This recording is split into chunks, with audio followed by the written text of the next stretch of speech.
Hey everybody! So if you've been following the feed the last week or so, had the chance to do these daily breakdown videos with Tech Money, and it has been a lot of fun. I think it's helping me get a lot better with betting and breakdown on my side, and I feel like we've been able to come to some good stuff together. But I wanted to just do a quick video here. Every day we're getting into the nitty gritty of every single game and trying to find the right spots. But I do think that there's something to be said for taking a step back and looking at the bigger picture a little bit in the NBA too. It feels like the NBA at times moves sort of in waves. You get a team that's really hot and you want to ride that wave for a while, or a team that sucks. I mean, Sacramento right now would be a team maybe you want to bet against more often than not. And there will be certain spots where that's true or not. But so I just wanted to take a step back and give you 5 teams that I like right now that I would be predisposed positively toward betting. And then 5 teams that I don't like, where it doesn't mean I won't bet them. Actually, there's one of them I might bet today. But it just means it's going to take a little more to convince me. So let's jump into those. And hey, give me a like, give me a subscribe if you are liking the content, and also comment below with the teams that you're liking right now. What are the things that you're seeing? Who are you high on? Who are you not high on right now? I'd love to hear where you're at. All right, I'm going to start with 5 teams I'm buying, and some of these are going to be no surprise. First one is the Phoenix Suns. And you say, no shit, obviously you're buying the Phoenix Suns. And that's true. But they've won 17 in a row, and I think what I mean by I'm buying them is I am about ready to just start betting them every day until they show me something different, because they've been phenomenal. And one of the great things about them is they seem to be playing really well even in regular season games, where some of the other teams, some that I might sell more, are really up and down. Even if they're good teams, they don't bring it every night in the regular season. So Phoenix is a team I'm looking to bet on a regular basis right now. Second one, Chicago Bulls. Man, I was high on the Bulls coming out of the gate. I really like their roster.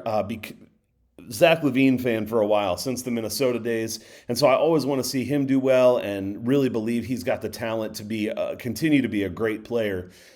And they kind of disappointed me, man. Like, they have had some absolute no-shows. They've had stretches of games where they're scoring 102, 103 points. And it's like, man, with all this offensive firepower, how are they doing that poorly? I think maybe they're going to turn a corner barring any more injuries. I think they're getting enough time together now.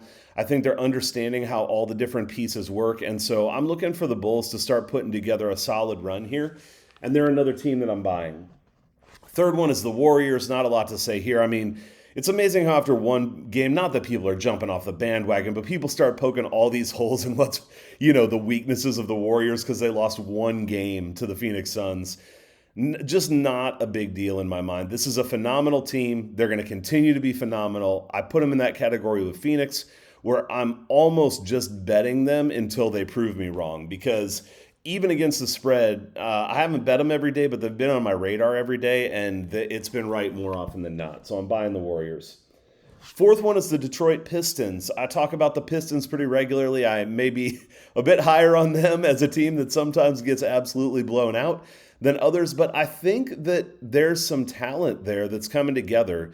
And especially as Cade Cunningham is able to continue developing and be the centerpiece that team can build around. It's his first year. It's going to take 2 or 3 for us to see if he really can be the centerpiece that a winning team can build around. But I think even this year, he's good enough to make them competitive in a lot of games. They've been covering the spread in quite a few of their games. And so I'm going to be predisposed positively to looking at their spreads differently than a team maybe like Orlando or somebody like that, where I will look at it, but I'm pretty skeptical of their ability to come through. I'm starting to believe the Pistons can come through, especially on the games with those big spreads. And the last team I'm buying is the Cleveland Cavaliers. Cleveland's been good all season. This is no surprise to anybody, but I think some people, and I actually count myself among these, expected them to really fall off a cliff, and they just haven't. And they've really solidified. I've said this before. I've heard lots of other people say it too, that Darius Garland and Jared Allen work really well together. So there's a lot of chemistry there. Good pieces on the inside with Mobley as well. So if they can stay healthy, I think they have the front court to challenge just about any team in the league, and their backcourt is serviceable with Garland and Rubio. And so I just expect Cleveland to actually continue to score a little bit more than they have and to continue to play good defense. So I'm going to be looking positively at Cleveland. All right, those are the teams I'm buying. Let's talk about 5 teams I'm selling. Maybe a little more controversy, at least on a couple of these. The first one is the Washington Wizards. Washington got off to a great start, and in many ways, they are a serviceable NBA team. They have some decent pieces. I think those pieces fit together pretty well. But unless Bradley Beal is going to be an all-star type player, something he's done in the past, but this year so far he's struggled a lot more, I just don't think they have the offensive firepower to keep it going. They're covering some of these games by the skin of their teeth, winning some games like that just barely. And so the Wizards are a team that I'm going to be looking to fade more often than not unless something changes. Hey, I could be coming back in 2 or 3 weeks and doing one of these videos and the teams change because, again, it ebbs and flows in the NBA. This is just from where I'm looking at it today. Doesn't mean Washington's not going to win or cover the spread at all. That's not what I'm saying here, but just saying I'd look at them with a little more skepticism. Second team I'm selling is the Toronto Raptors. I thought last night might have been a get-right spot against the Memphis Grizzlies, who give up 116 points a game on the road without Ja Morant.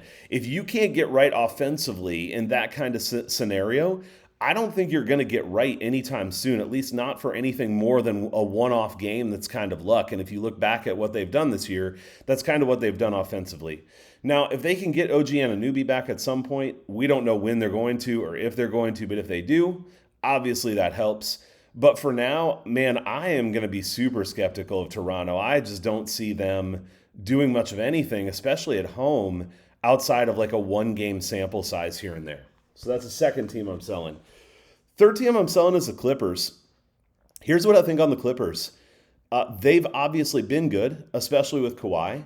And I think they have this aura around them that they're some really good team. And they are solid, don't get me wrong, especially defensively. I mean, actually, like a really, really good defensive team. But there are plenty of nights where they just don't have the offense to put it together. So I was looking, and I think tonight we'll talk about this on the stream with Tech Money, but their spread is like 8 or 8.5 points or something. And I just think that's a large spread against almost anyone for them. If it's a close game, if the trends point in the right direction, there are still times where I'll take the Clippers for sure. But just because of their offensive struggles and I think a perception that they're better than they actually are, I would sell the Clippers. The fourth one I would sell is the Dallas Mavericks. Another team that I think because they have Luka, we expect them to be a top-tier team. And so far, they just haven't been. I mean, statistically, Luka's been pretty good still, but you don't know if he's going to be in or out of the lineup. They've had lots of injuries back and forth. Porzingis is in and out of the lineup.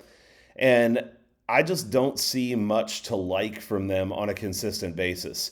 This is another team that I think just gets overvalued because of the star power and because of previous perception. So there will be spots for Dallas, but overall, that's a team that I'm selling right now. And the last one, maybe most controversial, I'm selling the Brooklyn Nets.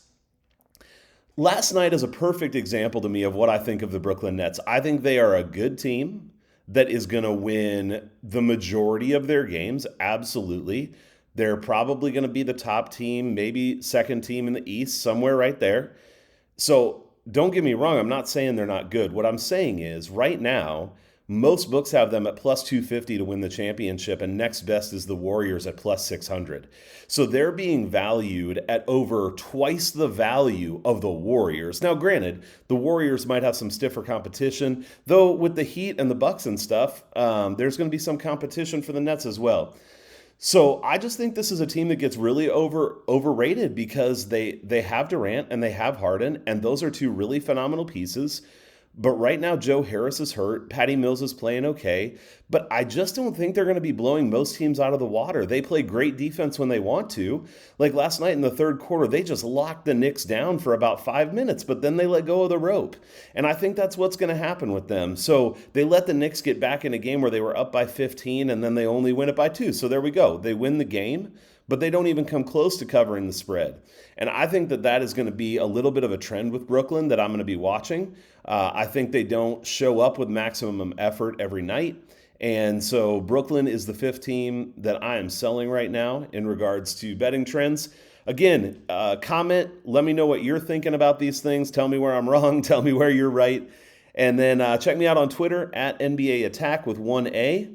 I'll see you there and hope to see you on the daily live streams with Tech Money. Just check the Twitter feed for those.